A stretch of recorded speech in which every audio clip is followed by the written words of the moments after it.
Hello, everybody. Welcome to our brand new podcast. The name of our podcast is Bridging the Gap. And I want to introduce it a little bit, but first, I'm your host, Mino Patel. And today I have Sahan. Sahan, Hello, guys. You've probably seen me for many episodes on the current Champions of Wellness podcast on Sunday and also the Figuring Out Fridays. So good to see you guys here on the first episode of Bridging the Gap. thank you. Thanks for coming, Sahan. And so, the purpose of this podcast is bridging the gap between Eastern and Western. Because at Healing Your Way, we do both. We are Western scientists, practitioners. We also do Eastern traditions and things like that. For example, the acupuncture, hypnosis. I would say it's a lot of spirituality. So I connect it to the Eastern. And yeah, the rest of it is we are scientists, we are professionals with Western degrees as well. So, what we do at Healing Your Way, when you come in, it's not just, hey, I think your energy is blocked, and I think we have to do some spiritual stuff like put some incense on or do something like that. No, if we're going to do something like that, we're going to tell you exactly why, scientifically, Western medicine wise, if it makes sense or not. And most of the time, we do it if it makes sense in both sides, Western and Eastern. Then we're going to consider it as something we can offer our clients, our viewers, whoever, because then it makes sense to us. Right? I find Eastern personally, and then San, you can tell me what your views are. Eastern is very metaphysical, spiritual. People think of it more as a woo woo, which is not always the case. It's scientifically backed, just not by Western science. Western science is more practical, fundamental, basic, day to day life. And that's where at Healing Your Way, we are merging the two, bridging the gap. So when we bring it to you, we bring all the good stuff that comes from the Eastern and bring all the knowledge and understanding of the Western to make it practical. Does that make sense to you, Sahan? Yeah, and people don't really realize, but allopathic medicine is something that is actually much more recent Yeah. on the timeline. And homeopathic medicine dates back to um, very early life and when medicine first started to emerge. Um, People now are thinking that allopathic medicine and the studies and everything that goes along with it has been with us for many, many years, but that's not really true. There is so much history and so much background with homeopathic medicine, which kind of aligns more with Eastern medicine, if you would like to call it that. But that's been Mhm. around for uh, many, many years, and people have used uh, the techniques and interventions of homeopathic medicine to heal people and have them be healthy. And it's worked in the past many, many times, and now a lot of things are going on in all different aspects of the world where allopathic medicine is being pushed now, and people are starting to diverge. Some may be coming back to homeopathic, but what you kind of need to just remember is that it all started with homeopathic medicine, and that allopathic is something pretty recent. Homeopathic acupuncture, which has been around for thousands and thousands of years, herbology. Homeopathic is very much similar to herbology, but slightly different because it takes things that are homeopathic, takes things that are very potent and can almost be poisonous to a degree or toxic, but in very, very low dosages, they become medicinal and healing. And so, homeopathic, herbology, acupuncture, all these things have been around for thousands and thousands of years and they have worked. That's why they're still around. Otherwise, nobody would do it. bloodletting and things like that, which are more Western, are more kooky. You know, how can you heal something by, giving up so much of your blood when you're drained of blood? How can you heal? But that's where we're going to talk about East and West and bridge the gap to make everything practical and make sense. So when you come into our clinic, you understand what exactly it is that we do and why does it make sense and why does it make sense. So we will have different professionals here on this platform at different times. We'll have Dr. Danny on.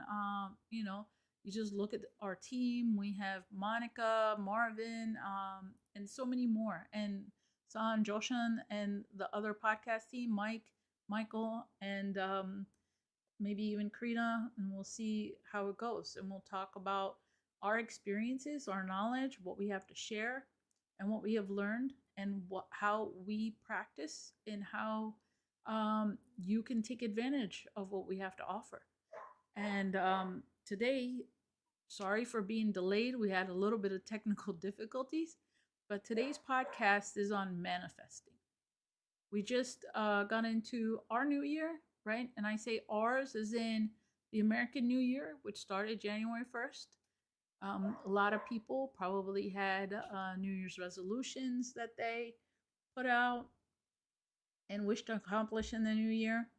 And then we just finished the Chinese New Year on February 17th. So happy Chinese New Year and happy New Year to everybody. And it's a good time to talk about manifesting because people don't understand how to manifest well, but it's the most fundamental thing about life. And why do I say that? It's because, every day we are manifesting. Whether you realize it or not, you are manifesting. People don't understand or realize that they're manifesting because everybody's taught how to walk, right? You get up and you learn how to walk, right? You learn how to talk, right? You're taught how to do math, biology, tie your shoes, eat your food, cook your food, do all these things. Where can you learn how to think, Sahan? Anybody teach you how to think in school? Um, Not how to think. They maybe assigned tasks that required me to think, but never really guided me on what kind of thoughts I should be having, what my process should be, or anything like that. Maybe in writing, that's the only time I think you can get close to that. But outside of writing, um, I would say no. How about, are you taught how to feel? No, definitely not. Definitely not. And most people are afraid of their feelings, right? Scared of being upset, angry, sad, and they try to hide from their feelings or stuff them down. But thinking and feeling are the two things that help you manifest in this existence of reality, right? We've talked about that. And me and my children have worked on this, correct? How to think and feel to create your reality. And I'm going to explain that to you. And then we're going to talk about a few things, okay? Why? Because thinking, imagine you want something. Let's say you want to buy a house at the beach, at the Jersey Shore. It's a nice, beautiful house, right? Beachfront property. But you thought about it. I could buy a house like that, but you have no feeling for it. Son, if you want something but you may not have feeling for it, would you buy it? No. No, not at all. It could be maybe something that seems really nice, but if I didn't care for it as much as someone else did, you might look at me on the outside and be like, "Oh, why would you not care about it at all?" But if I just don't have a feeling towards it, then it's not going to be something that I want or desire. And how about if you feel like you want something but you're not sure what it is that you're looking for? Do you think you can get it? Um, I think I would have to think about it first and feel into it, but I would have to have a couple options and maybe create a vision for myself, like something a little more tangible. Because if it's like too, like something that I cannot maybe envision or understand clearly, or I'm like too fogged up about it, then I probably won't be able to like put a feeling towards it or like Right. know if I want it or not. Exactly. So what happens if you say, I want that shore, that beach house down the Jersey Shore, and I really want it. The feeling is there, the thought is there. What are you gonna do? If I have the money, I'm gonna go buy it. Okay, and if you don't have the money, what are you gonna do? I'm gonna do whatever I can to make up the money to be able to purchase the house. Perfect, exactly. Okay, that's exactly right. So if you have the thought that you want something or what you want exactly, you visualize it because thought patterns, when you're thinking about it, you're actually visualizing it in your mind's eye, right? And Hmm. then you have a feeling to go get it. When you put those two things together, you're going to find a way to get there, right? Those people who, maybe there's a beautiful girl down walking down the street. You're there with your friends and you're walking down the street too, but she doesn't catch your eye. Are you going to do anything about that girl? No. No, because you're not attracted to her. You got it. So then there's no desire for you to go pursue her, have a date, and then maybe you get along really well, produce, decide to be together for a long time, have kids, have a house. You can't do all those things if you don't find the right person, right? All those things manifest. Everything in your life you create with your thoughts and your emotions when they are in alignment. Okay? What if you think you want something like that Jersey Shore house or that girl walking down the street, right? Say she's beautiful, right? The right kind of girl. You really want that. Okay? Your feelings are all for it. You're looking at her, but your fear kicks in. Ah, she would never want somebody like me. I can never buy that. I can never earn enough money to buy that house at the Jersey Shore, but I really want it. Why isn't what happens? You know? You start to doubt yourself, and I would say your feelings probably don't change, but there's something there uh blocking you from being able to experience your feeling. So you may feel the same way, but the fear can deter you from your like making the action. Say you had the feeling and or like for the house or both examples, say you had the feeling that you wanted to go pursue it and you were so close to getting to the action step of that process, but then the doubts or the fear kicked in, that Mhm. could bring that whole process to a halt. And instead of making something that seemed so easy and felt really nice happen, you kind of put a stop in the tracks of it. For sure. And manifest your fear, maybe, of what did you manifest really? The girl didn't come and maybe she found somebody else. And you were right there and you feel rejection, right? And somebody else came in and bought that Jersey house and made you feel like, okay, not incapable of achieving that, right? So you, instead of manifesting your desire, you end up manifesting your fear, which is I couldn't do it anyway. So you just prove to yourself, sure, you weren't able to um, find a way to have a connection or a date or a relationship with that girl. You couldn't find a way to purchase that house because instead of manifesting those things, because you were too afraid, so you didn't try. Not, and instead, you created what you feared, which was not getting in, or being rejected, or being let down. Does that sound right? Mm-hmm. So that is when your thoughts and your feelings don't align. Okay. And most of the time, that's the problem, is that people don't realize that there are so many techniques out there. Vision boards, right? Many people during the new year create vision boards. I know my cousin was doing that, and she was having a vision board party in first week of January, where she had her dream everything on there. That's great. Put the vision board up, put it up somewhere. It's great to visualize. But and then people say, "Oh, you got to feel it. You got to want it. You and that's how you make it happen." Yeah, that is true as well. But what if you have things in the way?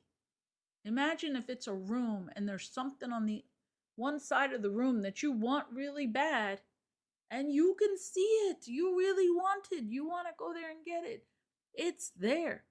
But there's all these boxes, chairs, desks, bed, whatever it is, in the way for you to get there. What do you got to do, Sahan? You gotta remove them or find a way to get around them. Yeah. You can't just go directly and grab what you want.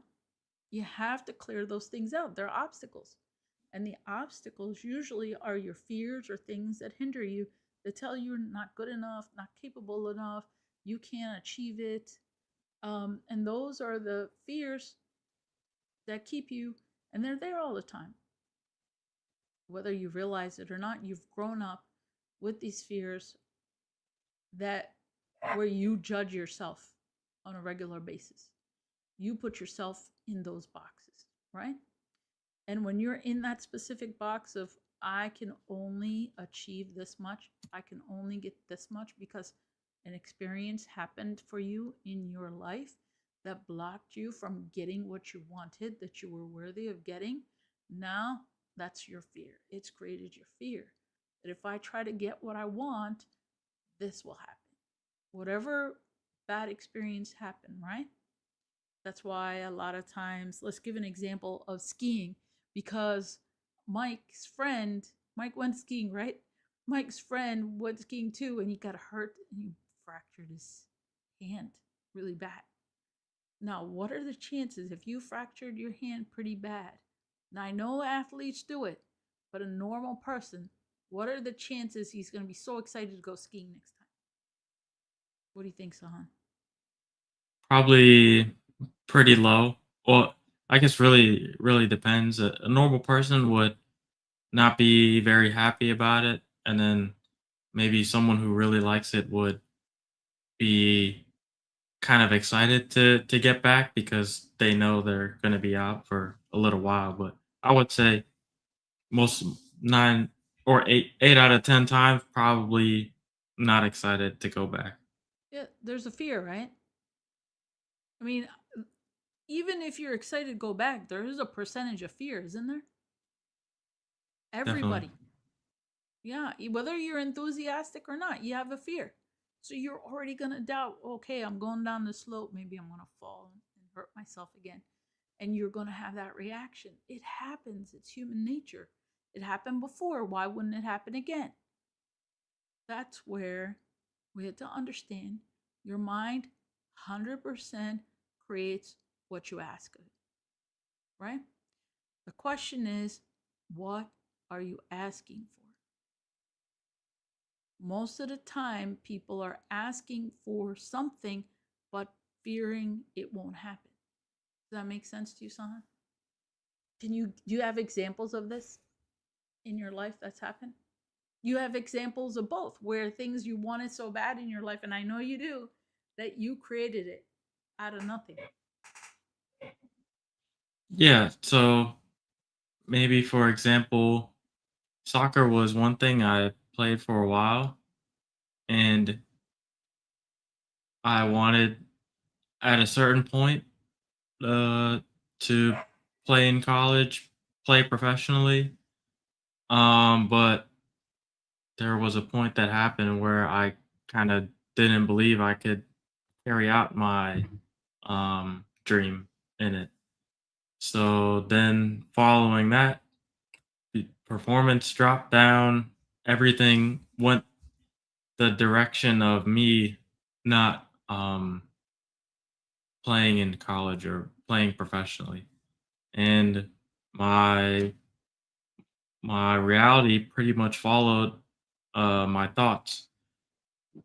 Probably the time that I was really close to getting anywhere with it, in terms of uh, being a good athlete and a good player, that was when I didn't have those thoughts present, and when I wasn't really thinking about that as much, and all I was thinking about was how much fun I would have playing in college and how much fun I would have playing professionally. I never thought about not making it. It wasn't a stress at the time or a concern at the time, and I don't even think it was a thought in my head either. Hmm. Yeah, and I know that you had the best coaches you could have. It was amazing how you guys had some amazing coaches, and most of those coaches would take their players to D1 schools. They had kids playing for Union, right? And they were coaching Union. Some of them, some of your coaches were Union coaches, which means you could have got somewhere. And every single coach I know you had so much faith in you that you were going to get to where you wanted to go. But then your fear came through, I guess, huh? Hmm. And it never happened. Now, how about the other side? You have an example, clear example of manifesting something out of thin air. I know you do. Yeah, so the one we always talk about is there was this one time there was a uh I was in high school and there was supposed to be a projected winter storm, and I for some reason was just burnt out because I was taking like AP classes at the time and had a really rough schedule, and I just Can needed. I correct that first, please, before you continue? It wasn't Mhm. even projected winter storm. You were just wanting. You were burnt out and everything, and then the projected winter storm came. Oh yeah, okay, yeah. So I guess yeah, because maybe yeah, I'm not remembering clearly, but however the order it was I at the time I really did not want to. I had this like heavy feeling that I just really did not want to go to school the next day. Um, it was I don't know what was it Oh, you beginning of actually. the week, beginning of the week or the end of the week.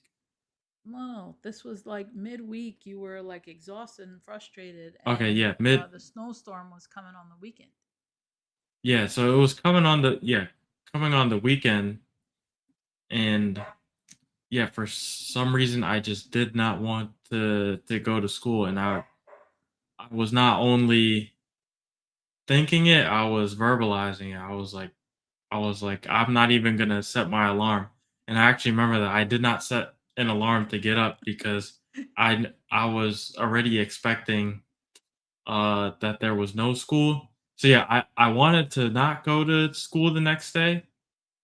Then we got the winter storm alert, and then I was pretty much like convinced in my mind that it was gonna cancel.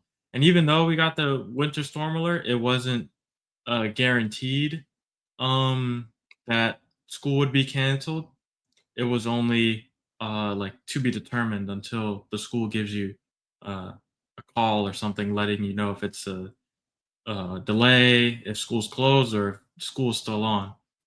So I get ready for bed, and right before I get ready for bed, school calls and says there's no school tomorrow. And the funny thing was about it, the next day there was not one speck of snow to be seen. So Not the one. snow didn't even have to show up, and the school got canceled anyway, and I got my 1 day of break. And Sahan had no school. Joshan had no school because they were going to Pennsbury, and Sahan had prayed a lot to wish for a school Oh snow yeah, day. I was praying Yeah, for it too. Yeah. yeah. And Karina, poor Karina, who needed a school day because she wasn't feeling well. Her school, she was at a different school, and that school didn't cancel till the morning, right? Because it was a private school and they weren't canceling. She had to go into school that day. They didn't cancel the school, and it was in Jersey. And funny thing, they actually had a little bit of snow. It wasn't that much, but they had school. So you created something out of nothing there, right? Because you Mm-hmm. wanted it so bad. You felt it. You had trust and faith in it. You prayed on it. And there it was. And not even one snowflake, but yet a snow day. So this is how manifesting works. If your mind 100% creates what you ask of it. And with that, we have a video here set up, right? As you set that up, I'm going to give a little bit of information on this video. Okay. So we're going to show you a video of this guy. His name is Donald Hoffman. Now, Donald Hoffman is a professor at Emeritus of Cognitive Sciences at the University of California, Irvine. He's a visual perception, evolutionary psychology, and consciousness and AI expert. Okay, he went to school to MIT, and he's been doing research for a long, long time. And he is on the verge of announcing a mathematical proof that consciousness is fundamental. But understand what he's saying, what that means. Okay, please play the video, Sahan. Mm-hmm. Fundamentalist upbringing. You go into hard science, you go to MIT, you get a PhD, you go into cognitive science. But one of the things I'm not sure if I've ever asked you is was there a moment that you kind of realized, like, I think I'm an idealist. I think consciousness is a fundamental thing. Was that a slow progression, or was there actually a catalytic moment that happened? Well, there actually was an aha moment.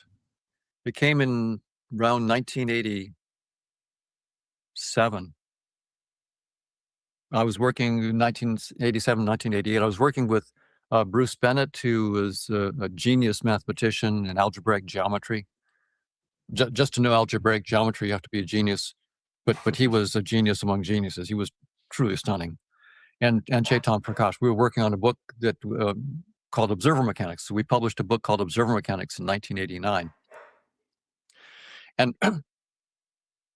And we were building on the research that I'd done with computer vision. So we had all these I've been doing this mathematics of how do we see in 3D. And so Bruce and Chetan took it with me to a new level, right? They're real mathematicians. So we were getting these very specific, rigorous theorems about how, take 3 or 4 frames and 4 or 5 feature points of an object, and how to compute mathematically a 3-dimensional object explicitly.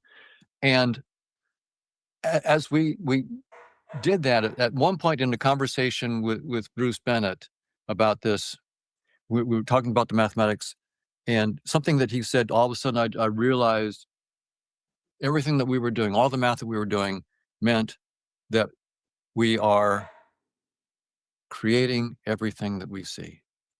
There was a moment in which I realized, this means everything that you've done, Don, all this mathematics means anything that you see in the world around you is your construct. And that hit me in the face so hard, because we tend to think that vision is just a camera. I'm taking the picture in. I'm just seeing what's there. And even though I'd done that feeling that we're just getting an objective picture of the world is so ingrained into us that even though I'd worked on computer vision myself for years, I hadn't let go of it. And but now we had all these theorems. It was like it was in my face, and something Bruce said just sort of made me realize, no, the math is telling me, Don, you create everything that you see. All the structure you see, it's not there until you put it there, Don.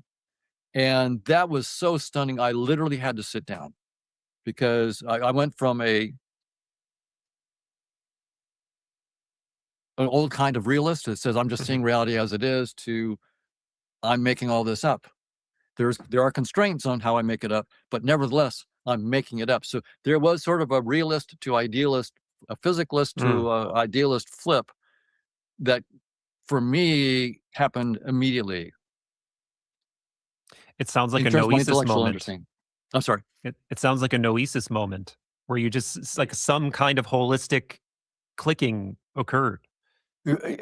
Yeah, because it was almost like that idea had never occurred to me before. It was so inconceivable. And so all of a sudden, not only did it became conceivable and like probably true, but it is still, of course, taken me decades now to emotionally recover from that and to come to terms with it and years of meditation, because the assumption that I am just immediately experiencing the truth when I see, a tree and my chair and so forth. That's so deep conviction to let that go and to just think this is just all a VR headset and I'm just rendering this stuff on the fly. So here's how crazy this is. What I'm saying, Einstein said, "Do you really believe the moon isn't there when it's not perceived?" And that's what I'm saying. You're right, Einstein. The moon is not there when it's not perceived. The moon that I see and the moon that you see are not the same thing. You render your moon. We are interacting with something, but it's not the moon. It doesn't look like the moon. And so that's crazy. But the VR metaphor makes it more easy to understand. If I'm playing Grand Theft Auto and you see a red Ferrari and I see a red Ferrari, well, the red Ferrari that I see only exists when I see it. There's no red Ferrari in the supercomputer that's running the game. And when I look away, my red Ferrari is gone. It literally only exists when I perceive it. It doesn't exist otherwise. My friend can see a red Ferrari that I'm playing with when I'm not seeing one, but they're seeing their red Ferrari is not the same as mine.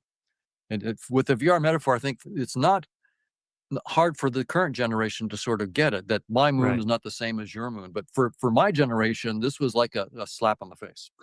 Yeah. I So think that's so enough sound. to Wow, right? That's crazy. Well, just so you guys know, I unfortunately couldn't hear the clip because some technical issues with my setup. But Oh, okay. So he's basically saying that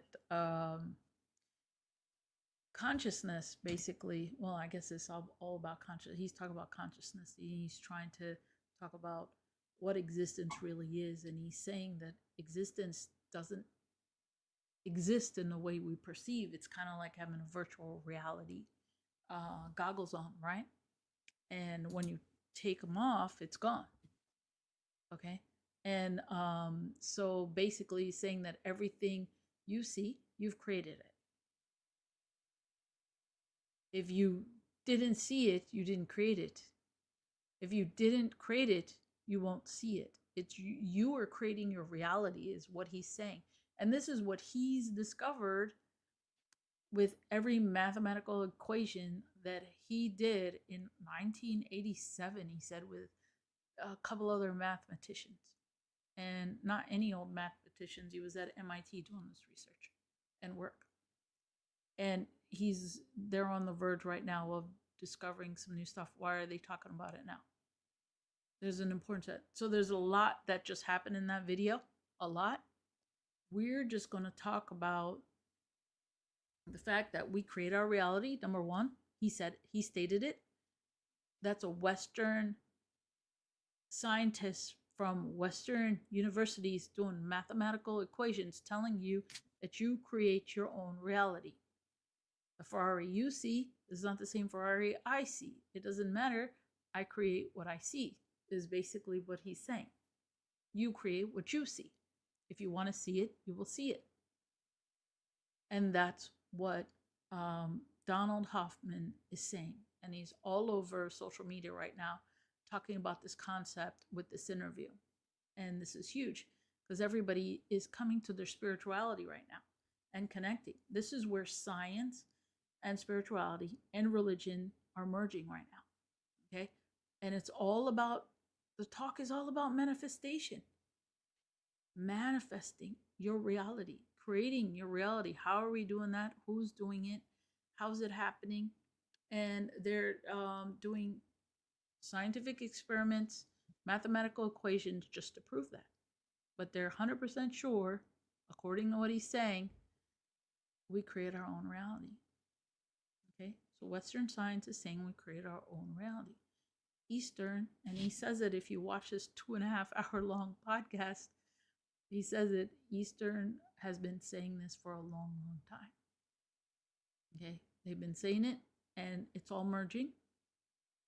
Eastern's been saying it, doing practices to get there. Western is just calculating it and getting there now. But the whole importance for me is to say, as he made one comment in there, which is, I create my own reality with certain constraints.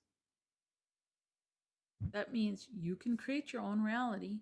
You are the creator of your reality, or co-creator, whatever you want to call it, because you can't create yourself without the universe, whatever you want to call it, the continuum, the divine being present, right? Without that, nothing. So you're creating or co-creating, whatever you want to call it. But you do that within certain rules. Now, he didn't talk about those rules, at least not yet. What are those rules that you create within? And I guess that's what, maybe if they haven't found it yet, they're going to define those rules. Okay? Eastern has already defined those rules. You know the spiritual laws? They've already defined those rules. There are 7 spiritual laws. There's maybe more spiritual laws, but there's not too many spiritual laws. And they've been given down. Even Moses wrote them on a tablet. Jesus talked about them. Buddha talks about, everybody talks about them. But here's the science of it, okay? You can never destroy or create energy. So science talks about it in these type of terms, right? Everything is just transformed. Never destroyed, just transformed. But there's the law of attraction. If you want something, you got to give it. Right? That's also the law of karma. You can call it many different things, but you can call it by their Eastern terms, you can call it by the Western terms. Right? Everything is possible. If you want something, you got to give it. Don't say no. Go with the flow. When you wish or want, you plant a seed. You're here for a reason. When you make a choice, you change a future. Now, if you know these laws inside and out, upside and down, and you've learned them, Sahan, they've helped you change, clean up, manifest, understand your reality and how you should make it, right? For example, if you want something, you got to give it.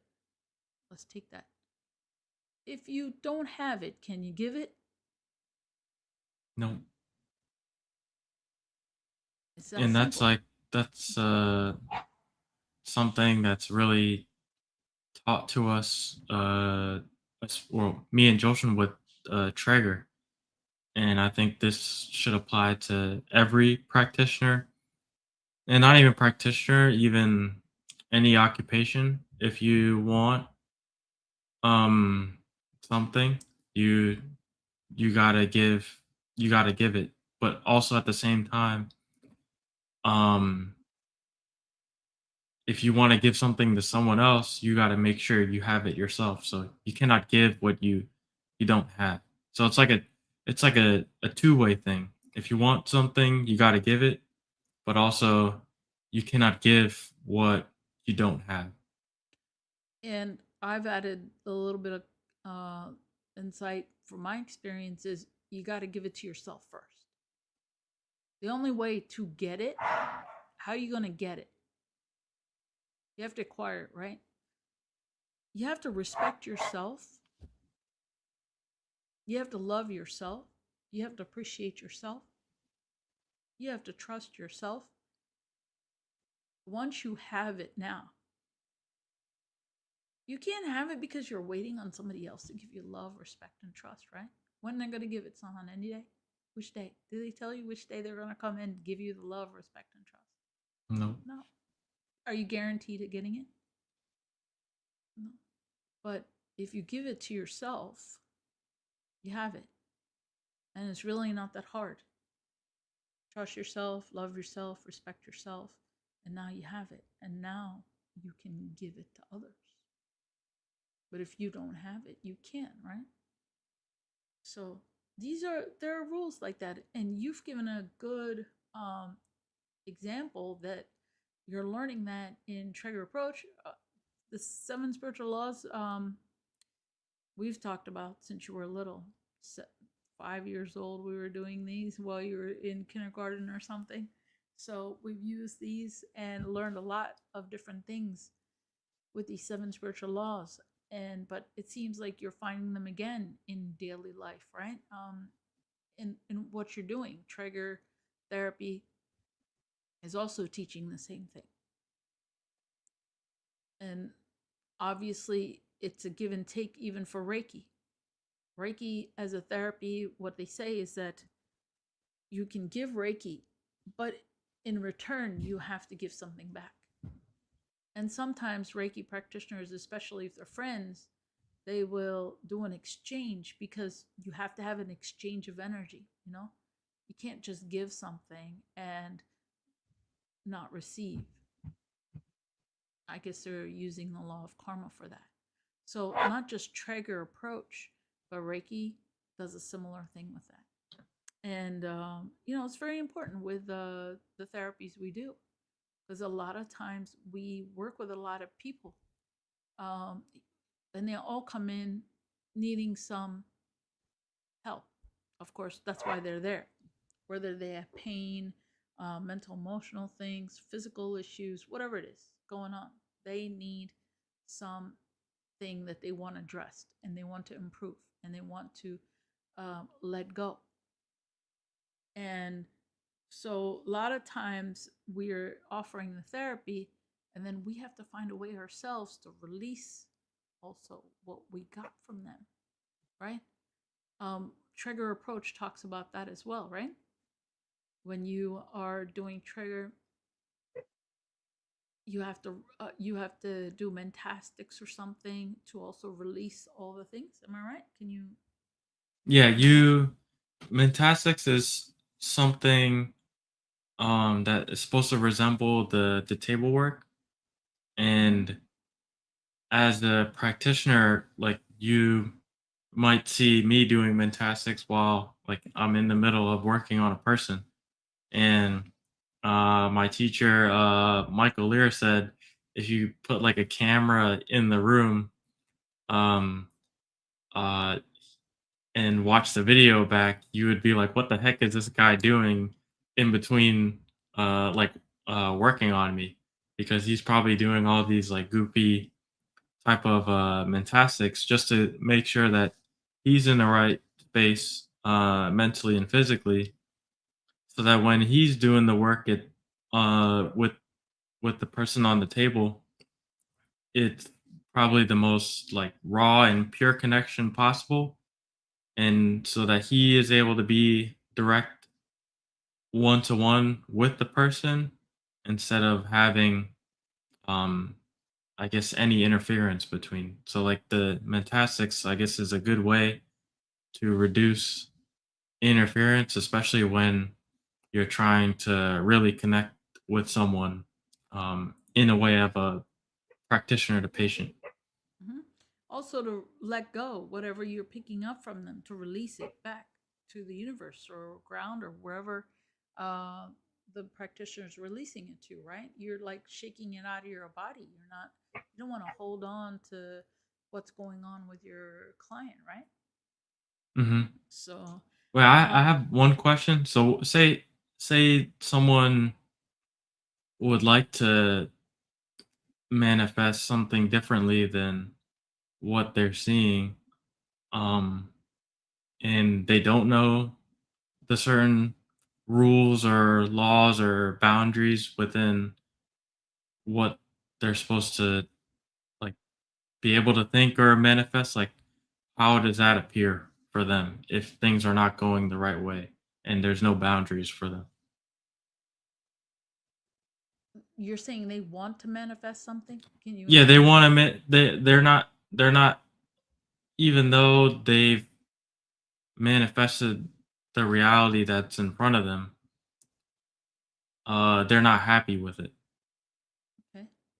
And I think a lot of that has to do with the boundaries. But my question is, what does it usually look like when someone has no boundaries and wants to manifest something different than what they have in front of them? They have no boundaries. When you don't have any boundaries, you don't. In science and in religion, everything happens with boundaries. Otherwise, nothing can exist, right? Like your body has a boundary, even though we're 99.99% space, right? Has a boundary in order to create it. So if you don't have the rules and regulations, you don't have boundaries, you don't know where to begin, you don't know where to stop, you don't know what it looks like, you don't know how. So as a person and emotions and the way people behave, it's more like, oh, I can do whatever I want. Sure, you can do whatever you want, but not everything you do is going to result in what you're looking for, right? It's not going to show up the way you want it.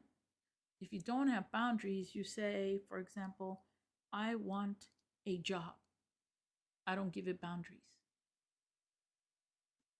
Okay, I want a job. You get a job. You get a job at McDonald's. You get a job cleaning toilets. You can get a job doing anything, garbage collection, whatever, right? Maybe that's not what you were looking for. Maybe you wanted a job as in, a banker, not just the teller. You wanted a job as an executive in a company that does all the, Bank of America, Citizens Bank, whatever. You wanted to be the big guy in there. Okay, fine. You can have that. But you can ask for that. And what you can do is find a way to get your degrees and things like that to make that happen. But then what if you get a job where whoever is your boss, because somebody's going to be there because you don't own that bank, you're not okay with the boss. Maybe you don't make as much money as you wanted to make. Maybe the people that work under you don't get along with. So how about bringing boundaries to that too? Saying I'd like a job where I'm happy for a long, long time. I thrive, I grow, I make X amount of money and more. I work with people that I get along with. I have a good relationship with my boss and he trusts me. You see how that looks? It looks different than randomly asking for something. That's one. The next thing is, the other question with the person you're asking is almost like, I can create whatever I want in this world. Well, what do I really want? If I can create anything I want in this world, what do I really want? How many things do I need to create to be happy? And will creating everything in this world ever make me happy? And the answer is no, because your happiness has nothing to do with how much you have or don't have, and what it looks like and doesn't look like. Your happiness is with who you are, knowing yourself, and just being here and having an experience, because that's all life is, right? And that I can't 100% answer that question, only because I don't know. But the more I relax into who I am, the more I know myself, the more I'm happy with who I am. And instead of chasing what did work or what didn't work, and just being okay and present in a moment, I'm happy. Does that answer your questions, or were you asking something different? No, yeah, I think that's right. Because when people have no boundaries, think that they can do whatever they want, but you might be manifesting many different things uh, instead of one specific thing. And manifesting, I think, takes a certain level of energy, time, and commitment. And it's not, it can be something instant, but if it's a very significant thing in your life, I think it is something that's going to require a bit of patience and trust and belief. Because if you don't really believe in it, that's not going to get you far with it. And you can, I belief is like I think most of it, but you also have to be reasonable in where your uh like energy is going. So if you do energy towards activities that have no relevance or actually are counterintuitive to what you want, then you're manifesting in the opposite direction. So you may not be going in the way that you want because when you think you're manifesting in one way, which you might be, you're also counteracting it by doing the opposite with whatever else you're doing. You got it. That's right. And that is just like we said in the beginning, right? Your mind and your emotions have to connect and work together in order to create your reality. If one is doing something different, you can't make it happen, right? And what you're describing is the person's mind is busy doing something opposite against what they want, right? And that's where the actions are different than what the feelings are saying. And but in the end, if you want something, it takes time and energy to manifest things. Now, quick little things are easy to manifest, like a snow day. That's nice and easy. It was Hmm. fun, but most people don't even realize they can do that, right? And that's the thing, but you can. And it's easy to manifest small things like that. But good and worthwhile things take time, take attention, take effort, and there's ups and downs. Nothing is easy every single day. If there is something that exists that way, please show it to me, because life happens in waves, right? It's a wave pattern, and that is scientific.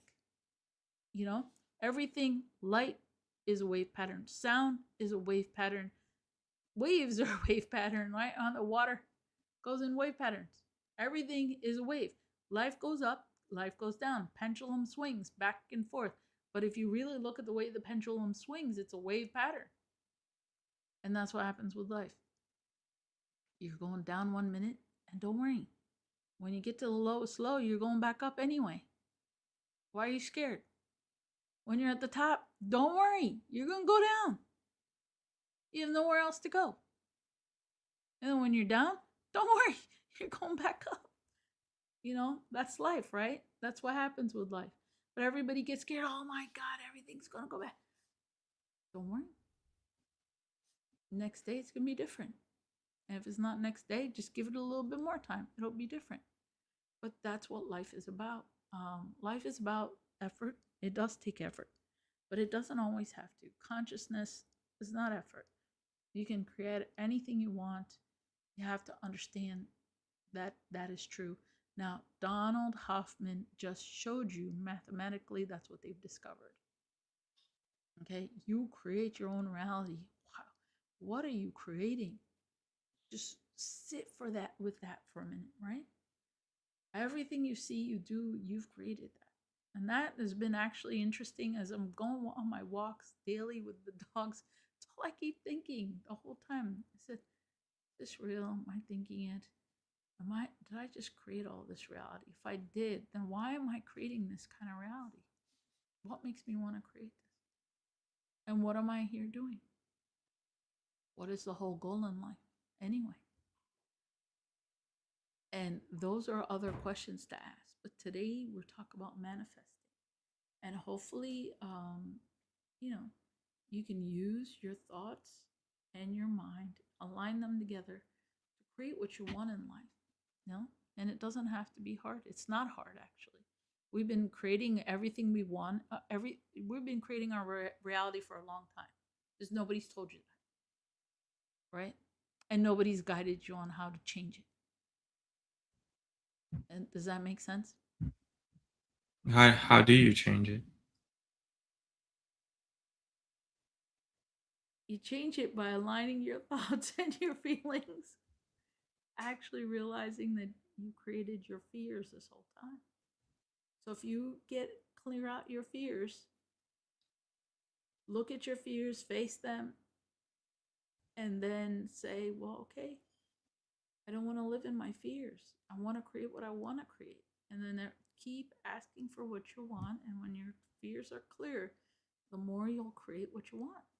And the more what you want manifests. But here's the interesting thing, though. Excuse me. You have to give it time. Like, I'll give you an example, and these are like fun, good stories that my good stories, right? So one year, this was like 1997. My roommate was like, "Hey, you know, it's New Year's. Maybe we should make a resolution to get a boyfriend." I said, "What?" She says, "Yeah. You know, you don't have one. I don't have one. Let's get a boyfriend." I said, "If you want to." I really didn't care. It wasn't phasing me one way or another, you know? And not that I wouldn't care for one, but that wasn't like, okay, top priority. But she said. So I said, all right, fine. Let's give it a go. So what happens? How long are we going to wait? I said to her, how long are we going to wait to figure out whether we'll know if we found a boyfriend, we'll know, right? But how long are we going to wait to see if our New Year's resolution is going to work if we don't find a boyfriend? When do we call it quits? That this isn't working. And she said, let's give it 6 months. I said, okay, fine. 6 months it is. So 6 months, end of June. I go, okay. So, Diane, what happened? You got a boyfriend? She's like, nope. I said, not me either. So what's our plan now? She says, okay, I said, this is it, right? She said, no, let's give it 3 more months. I said, 3 more months? Okay, fine. 3 more months. We give it 3 more months. And were you doing anything? Like, no, we just made the resolution. That's a good point, actually. Here's the thing. When you want something, if you it's in your mind again and again and again, you're stressing about it, chances are you'll manifest your fear. Okay? But if you want something, you throw it out there and let it go and don't worry about it, that's when it happens. It's a strange thing. You go, okay, I want this. And then it happens, but you give it time and then it happens. So it was interesting. So Diana and I are thinking, nothing's happening. But we gave it 3 more months. But here's the things that happen, right? In July, that's when I meet Danny, right? That's when I met your dad. I went for a work interview. I was quitting a job, and he was doing research at the job where I went to apply. And there he was. In July, late June to early July, I met him. I started the second week of July, I started work there. So it's probably met him right at the end of June. And we started dating in September. Okay. Diane met her boyfriend at medical school, which she started in September. So here's the thing. When you ask the universe for something, you have to give the universe some time sometimes. Because we asked for it in January. What are they going to do? Just throw a person in front of our face? Maybe.